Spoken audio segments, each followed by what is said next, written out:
In the world full of podcasts, he's the undisputed heavyweight champion of hot takes, an Auburn sports homer, master of the boog, and message board legend. Get your buttons buttoned and your hats flattened because the Top Button Podcast is about to kick off, and you don't want to miss your courtside seat. Now, here's your host, Charlie Five. What's up, everybody? We're back. It's another practice report live. We're going to have questions, all kinds of stuff, a little bit of intel from practice number, I think it's practice number 8 of fall camp. Camp Golish is winding down. I think classes start on Monday. So I think they'll be headed back to campus here in no time, but not anything super out there today as far as like anything crazy that happened at practice. We did not get a surprise period again, which was kind of a bummer, but we were told, hey, we don't know what's going to happen in period 2 and 3. It could happen again. So we're just going to play it safe, and we're not going to video any of those or, take pictures in periods in 2 or 3. It was funny after practice. They asked Vontrell. We got Vontrell and we got Hoodie after practice, and they asked him if he had any idea that period was going to happen yesterday, and he's like, absolutely not. We had no idea.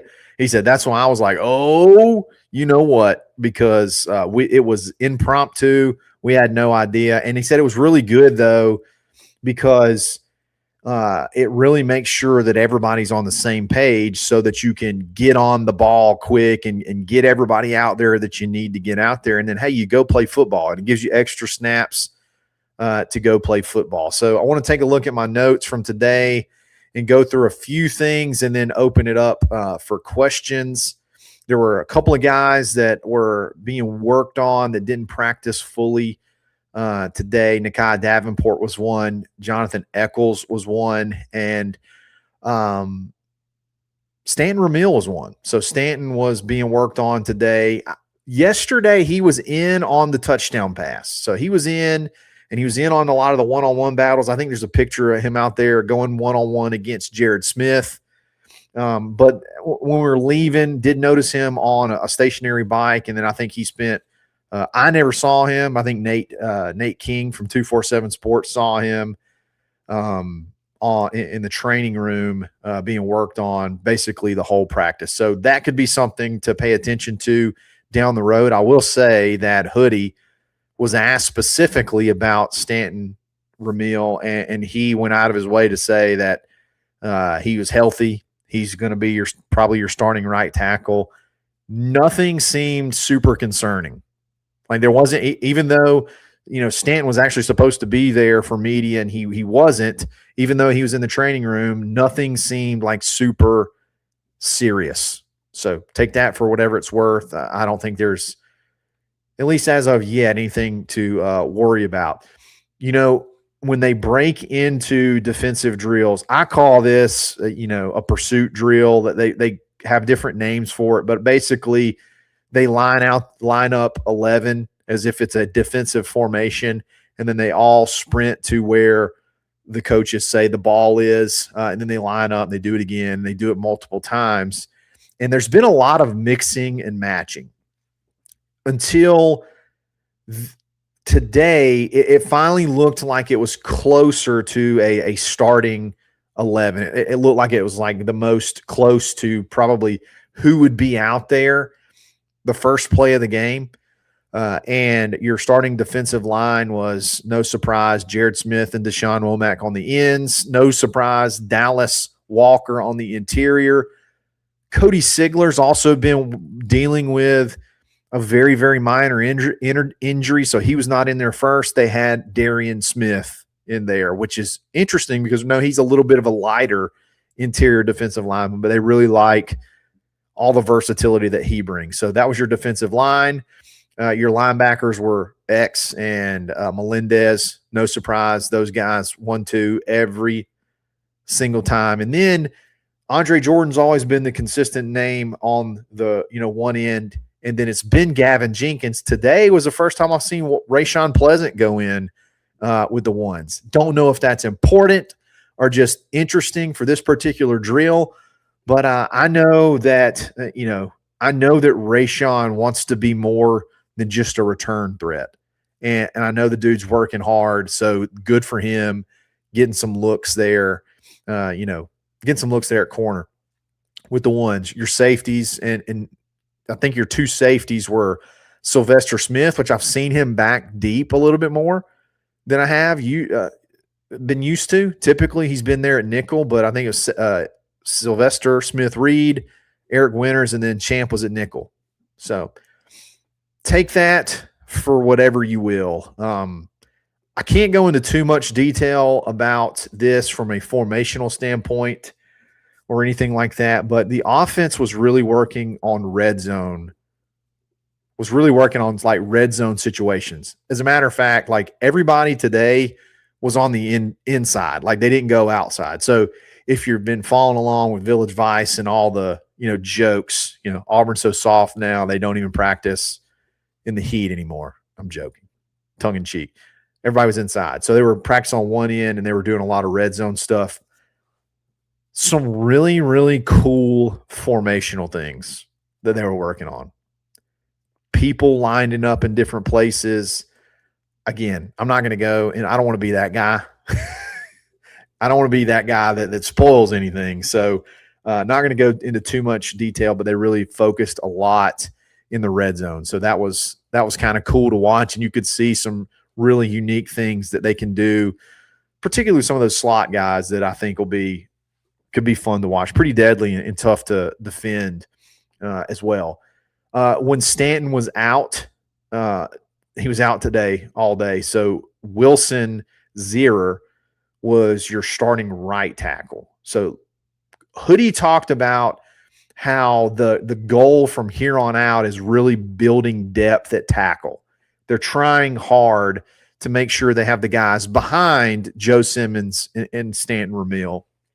Obviously Wilson's going to be one of those. A guy that had a tough practice today that I think they really want, and this is why it was tough on him. This is why they were tough on him, because they really want to find those guys that can play behind the starters, particularly at tackle. Parker Pritchett, there's a clip going around. I know people are talking about it. They're talking about it on the message board at thebarnauburn.com. He was given the business. He was not having the best day. I think most of it was effort and not really technique related. I think he just had some bad reps. And I'll say this, when you get something wrong a bunch, it can get in your head and it could affect other things. But I will say this, if they didn't care or didn't see that he was could be a big role player or big impact, then they wouldn't say anything. I think you mentioned Cole Skinner actually brought it up in his interview, talking about it and just how they're challenging these young guys. And what you hear is not just coaches calling guys to the carpet. You hear other players calling other players to the carpet. So not only accountability being, holding guys accountability from the coaching standpoint, but players are holding guys accountable too. So really, really like that. Lance Dahl was there, and he said that Durkin went out of his way to praise, is it Michael Matthews Canty, number 51? I'll tell you this. I think he's going to play.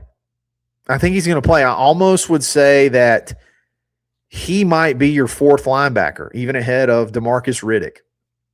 So take that for whatever it's worth. I'm seeing some of his notes, if he has anything in particular that was different from me.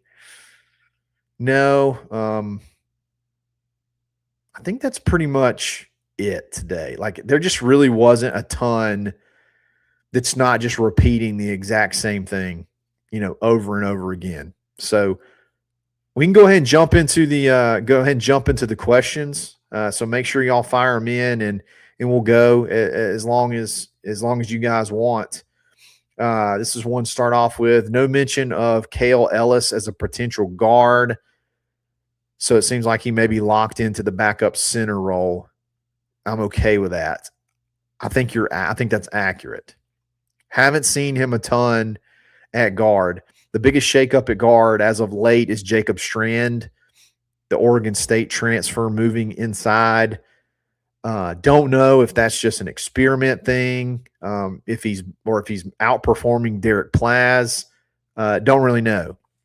They're just making sure they're leaving no stone unturned, particularly when it comes to those guard and tackle positions. But I think he's locked into center, and I think that's okay. I think he's the heir apparent. If he's patient, he'll be the guy moving forward after Cole Bess exhausts his eligibility after this season. Let's see. Let's keep going. This is funny. If Auburn grad dad seen Camp Golish end press conference. Joseph Not So Goodman asks, Coach, now at the end of fall camp, do you still have no goals?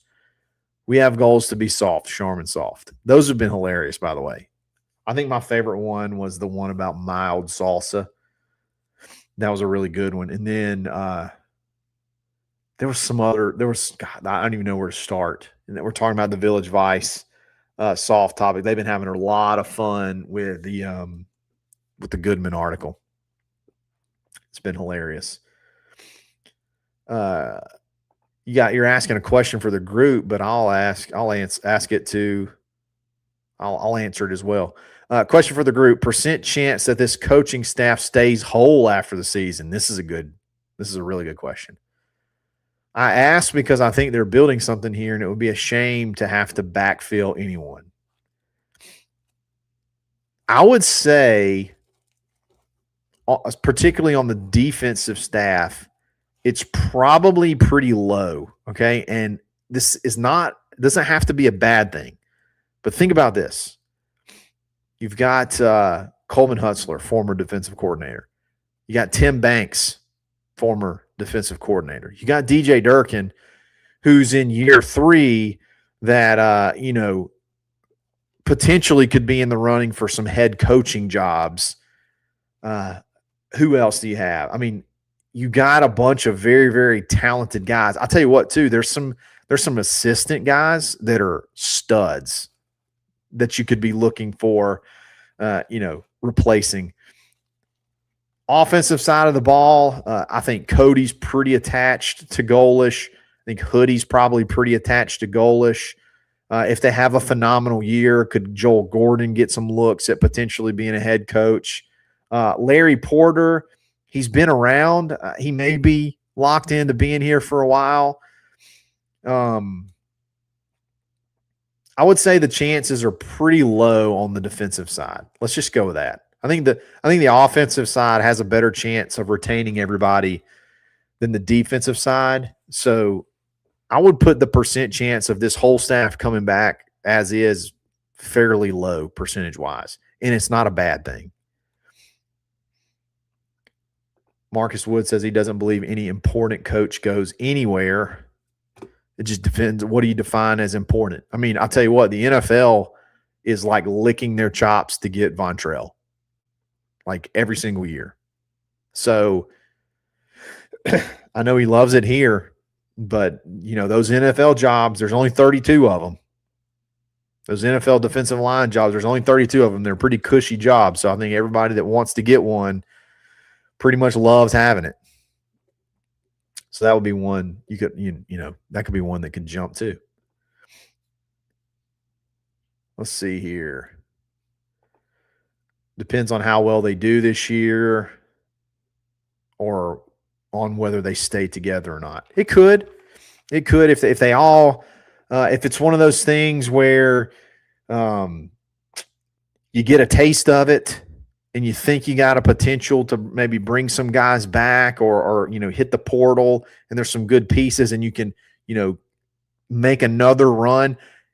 I could see some guys, wanting to hang around and see some things through.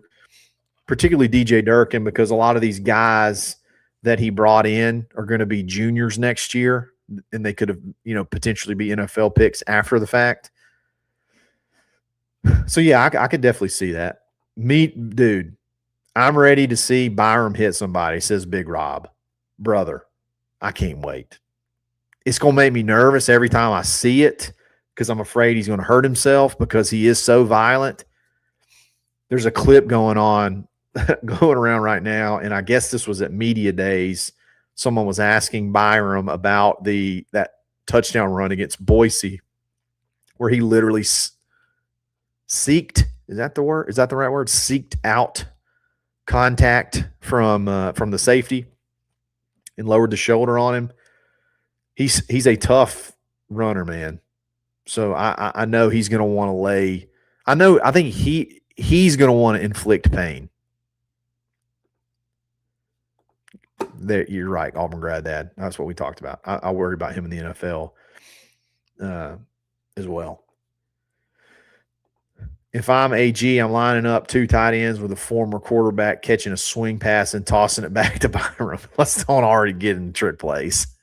I am officially done with trick plays. The Hugh Freeze era has completely destroyed me of ever wanting to do another trick play ever.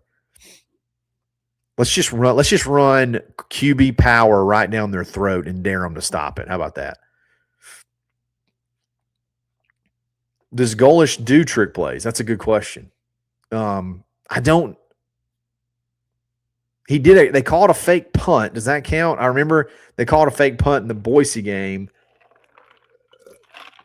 I'm sure there's some like double pass stuff that they have. Everybody has some trick plays. I don't know if it's like a philosophy thing though, to that you got to do one every game or whatever. See, what's up, Ant? Good to see you in here, man. Appreciate you. To follow up on the Kale comment, I was referring to what Hoodie said, mentioned 6 guard. Yeah, none of them were Kale. Yeah, he's a center. Hoodie really praised he really praised Jacoby Ward. He's very, very high on Jacoby Ward. I've always been really high on Jacoby Ward eventually cracking into the lineup. He was really high on obviously Cole Skinner. I think he mentioned Cole Skinner first as potentially locking up one of those guard spots. How the receivers look, to me, they're getting better every practice. Bryce Kane made a gorgeous catch today on like a little fade route type thing, one-handed. Deshaun Spencer looked really good, made a couple pretty over the shoulder catches. Keyshawn Singleton is so physically impressive that it's just ridiculous. The kind of, the way he runs out there, he looks like a linebacker running routes, but he's still fluid and bendy. They look good. A Alabama fan said, Bammer said Auburn team should have stayed at a Hotel 6 instead of resort because it's too expensive. It's funny. I tell you what, they'd be tougher if they stayed at a Motel 6 instead of staying at a dang resort. People go on vacation there. You can't stay at a place that has social memberships. People pay monthly dues to hang at that place, and that's where we're doing camp. It's ridiculous.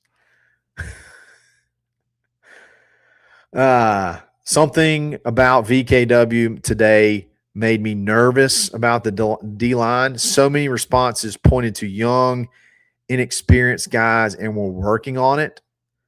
But then Cole Skinner says he's going against the best defensive line in the USA. A lot of that is Vontrell, man. A lot of that, he's never really been a guy that's like, bro, let me tell you something. I got a bunch of studs back there, and we're about to go whoop some A. That's just not really his way that he talks to the media. And he's right about, he's not wrong about young and inexperienced. But young and inexperienced doesn't mean young and untalented. That's a bar. Write that down. young and inexperienced does not mean young and untalented. They're very, very talented. And I think he's got a lot of positional flexibility with guys like Malik Autry. Jordan Crawford was getting some run with the twos today. A lot of those young guys, I think, are going to end up being players.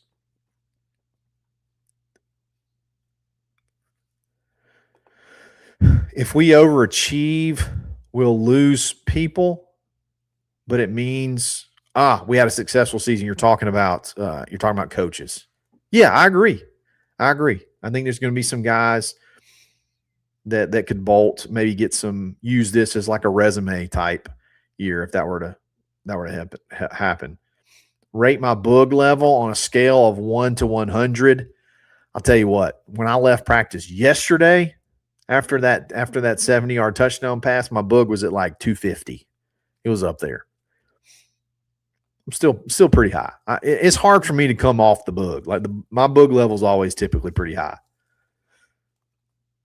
Let's keep going, man. See a lot of people saying 101s. They're in their 101s. Shout out to, by the way, today they had a VIP day. A lot of VIP folks at practice, and like at least three people in attendance were Big Barn folks. They love watching the show. One family drove all the way down from Gunnersville to watch practice, and they were turning around and headed back. They said hello. A couple of guys I've met out at the Auburn University Club said hello today. So shout out to everybody. Thank y'all for saying hello. That was really cool. Really cool to see. They're selling those things out, by the way, too. It's like 50 folks. They go to practice for the same window we do, and then they get to tour the weight room and stuff like that. That's a really smart idea. Wartide Podcast says, definitely going to lose some guys. I'm just worried on our timeline with DJ. I never want him to leave. I'm with you, man. Surely he's going to get a head coaching offer at some point in time. Like, it just feels like it has to happen. He's just been done such remarkable things. I know he's got the brand new house he just built. It feels like that could be a bit of a problem to unload because it's a monster, that may make him want to hang around for a little bit. But that guy's going to be a head coach. He's going to be a head coach again, and I think he's going to be really, really good. I want to give Matthew Smith credit. He is beating this drum. Cody Sigler equals the next Derek Brown, which is lofty expectations because Derek Brown may be like a top 5 all-time Auburn defender. I will say Cody Sigler is a mauler. He's unblockable, and he's going to be their bell cow if he stays healthy on that defensive line. So I get it, but dude, that's up there. I'll tell you what, if Cody Sigler is 60% as good as Derek Brown, Auburn's defense is going to be pretty dang good. Pretty dang good. I watched that Boise hit 100 times. I'm with you. I rewind it and watch it over and over again of that touchdown. He had another one in that game too where it wasn't even it was like a scramble drill out to the right, and he kind of submarined the guy, really like seeked out the contact. Yeah, John Pine, he just moved. I mean, he probably just moved in not long ago. Big old house. And this could be one of those neighborhoods that like it's one of those neighborhoods that like people are buying houses and tearing them down and building really, really big houses. But it hadn't quite all the way got that done yet. So I think it would be, maybe not. Maybe it wouldn't be a tough sell right now because there's some beautiful houses around him, but it's just not in a, $3 million house neighborhood right now. It'll get there though. I think eventually. Yeah, I would hate to know I built that big thing and then had to sell it. That'd be tough. But coaches don't think like that. Coaches don't think like that. It's all about, the next step or where I want to go in my career. I know his family loves it here, though, so that's going to make it tough. I want Byram to hit someone like Sean Shivers. I want to see helmets popping, baby, helmets flying. I'm with you. Baylor game can't get here fast enough. I know, dude. It just feels like it feels like the year flew by until right now, and it's just kind of dragging. Jacob J's clarifying it. Finish the building up in spring. I think you're right.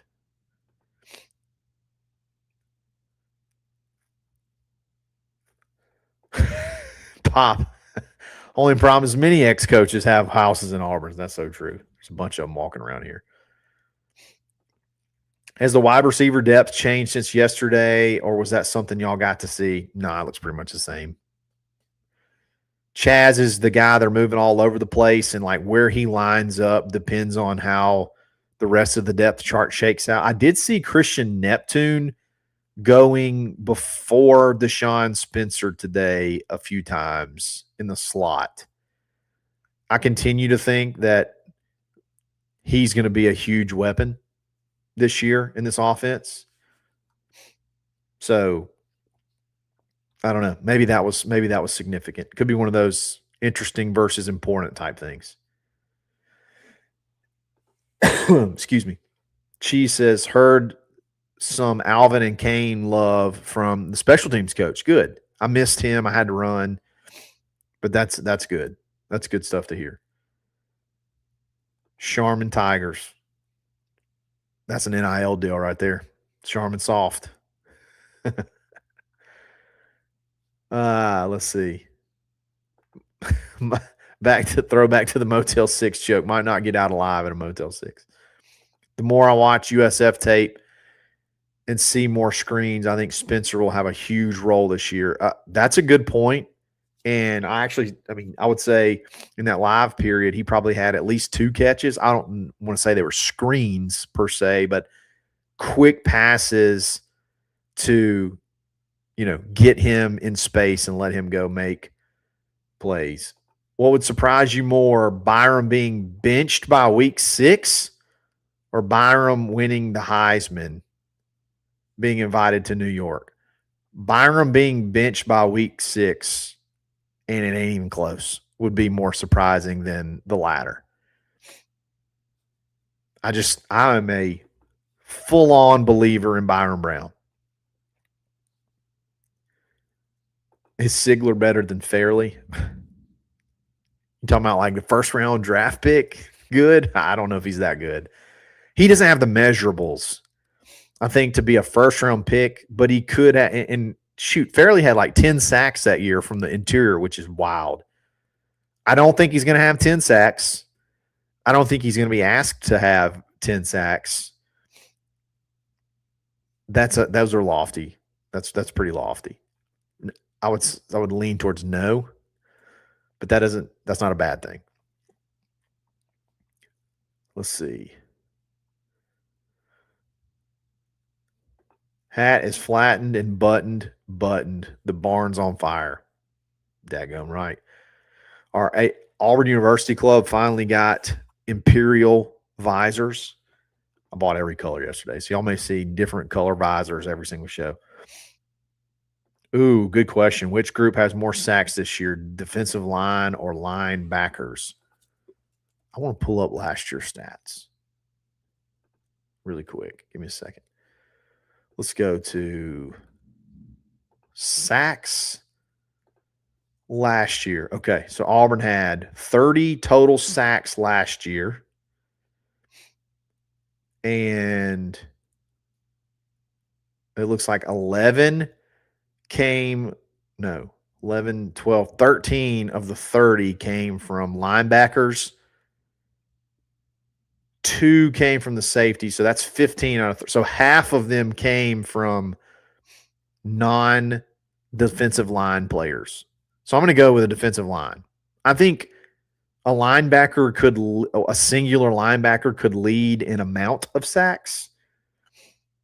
I think ultimately the defensive line as a group, interior and edge guys, lead.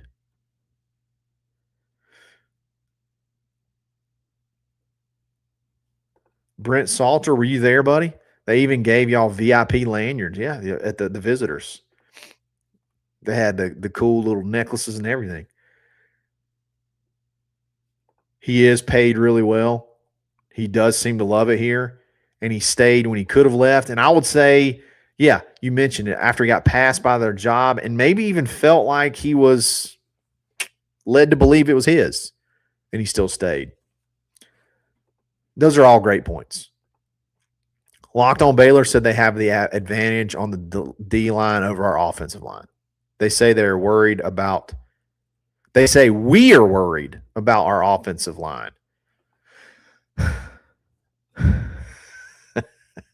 What about last year?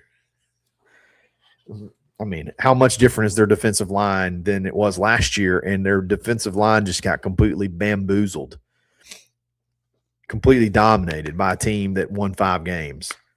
I can't take anything they say serious. Do you think we'll have a wide receiver finish the season with stats to what was expected by Coleman while he was at Auburn? Okay, that's a tough question. How about I answer it this way? We will have a wide receiver that has better numbers than Cam Coleman had at Auburn last year. Now, pretty low bar. He had 708. Never mind. That's pretty good. 708 yards and 5 touchdowns. I think Auburn will have at least one receiver, if not 2, exceed that. C5 saved DJ a lot of money on his new house. Hashtag KW Realtor. I was not DJ's real estate agent. I wish, but I was not. I'm excited to see Champ put a big hit on someone again. He's ready. Cheese, I agree. He is ready. Neptune's potential is out of this world. Nice one, Daniel. I see what you did there. So does Jay Con. Lax 28. He sees what you did there. Or she. I hope we have good tight ends in both run blocking and pass catching this year. Got a lot of options, man. Got a lot of options. We got Myson, Johnson, Cook, and Mabson next year. If Cobb comes back, that could be lethal. I'm curious to see what Cobb decides to do. He could have a bust out year though, and it makes sense to go into the draft. But like running backs just aren't valued that high. Mr. 5, how are you? Was the secondary getting torched again? It's funny. Didn't see any ones on ones today. Let's see here.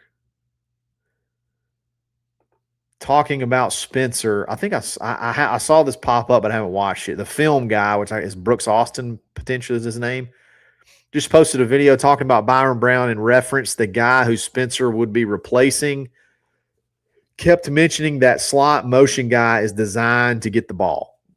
Yeah, that's why in spring a lot of that was Chaz Nimrod. They want to get the ball in his hands. I want to see Byron Brown run over somebody like Ronnie Brown ran over Jason Allen for Tennessee in 2004. You talking about that right there? That picture behind me? Me too, man. Imagine Auburn goes on a run. We're 9-2 going into the Iron Bowl, and we hire Gus, the Bama killer, as an analyst, and we beat Alabama 56-3. Very specific score there, and I think you write the movie script if that's the case. That is a movie script right there. Semi-hot take. I think this defense will be better than it was last year, and Jared leads the team in sacks. Jared leading the team in sacks is not a hot take. I think I could see that happening.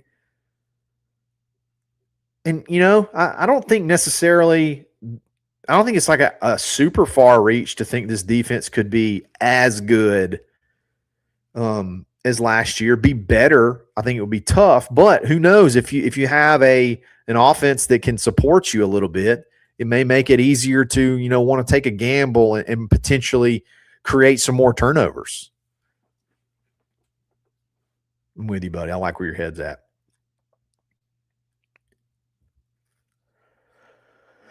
How much different does this whole team look compared to last year with them being one team instead of two units? Okay.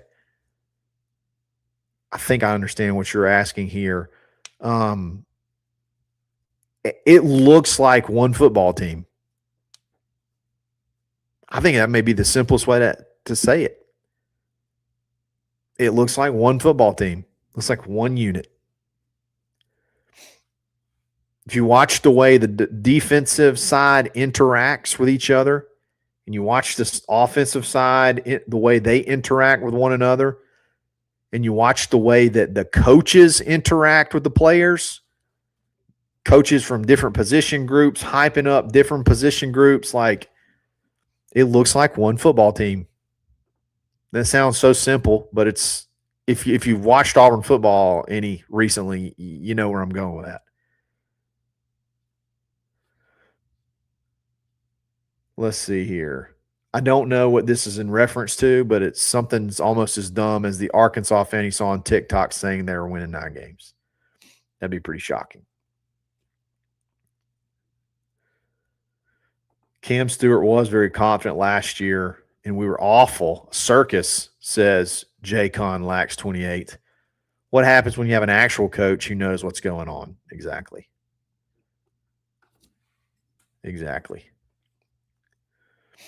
Hear me out. Champ versus Byram at the goal line. Who stops the other? I think the goalposts could stop Byram Brown, and that's it in this scenario. Love Champ to death, by the way. I don't see that battle faring very well. You're talking about 235 pounds versus like 200 pounds. Notice when the D-line practices, they all wear knee braces. Yeah, they do that with the defensive line and the offensive line for the most part. How many games do we see Tia in? I say 4, excluding Byram Brown's helmet coming off, etc. That's a really good point. You could see him in way more if that's the case. If Byram has to come out for a play, I feel like you see him at least 3 for sure. Southern Miss, hopefully, Samford, and who's the other one? Oh, I guess that's it. That's the only 2 like gimme games you get. There's not 3 anymore. So there's not any really pushover home games other than Arkansas. Maybe Vanderbilt, if Vanderbilt goes back to who we think they are. I think 4 is a pretty good number.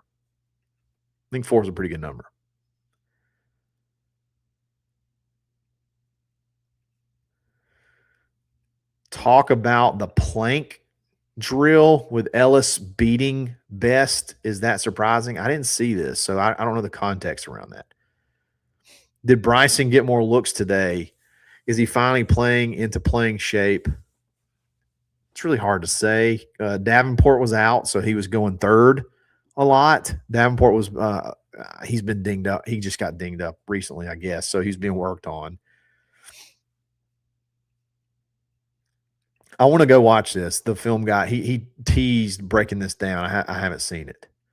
Hot take: Cole Best will win the Outland Trophy and the Remington Award. That would be epic. Did moving away from gospel music during practice help? Hey, I love some praise and worship. Don't get me wrong. Love it. And when I get in my car to leave from practice, I got some P&W on. Okay.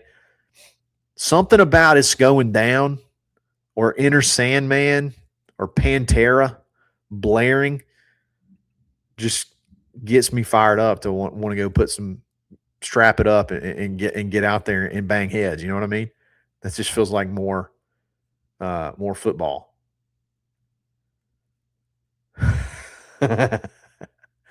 Partner, fire, block on socials forever. I'm not answering that. Not answering that at all because I'm partners with 2 of them already. I don't think there's an Auburn fan in the world that's higher on Tia than me. Hey, probably, I mean, there's a lot of folks that are very, very high on Tia. That spring game opened a lot of people's eyes. This is a big season for him because, I mean, this could define or this could determine whether or not he's the guy next year. Or you have to maybe dip into the portal again. Wish there was some more good updates tomorrow. We're going to have the scrimmage, and there's a press conference after. I'm debating on whether or not to go live after that. We'll talk about that when it gets here. I'll let y'all know tomorrow. Kind of depends on if we might have some secret eyeballs potentially in the on the scrimmage, other than just reacting to what Goler says. Guys, thank y'all for joining. These have been a lot of fun. Love talking about practice. Great questions, great interactions. We'll be back again really, really soon. Stay buttoned, dadgummit. Thanks for listening, and drive home safely.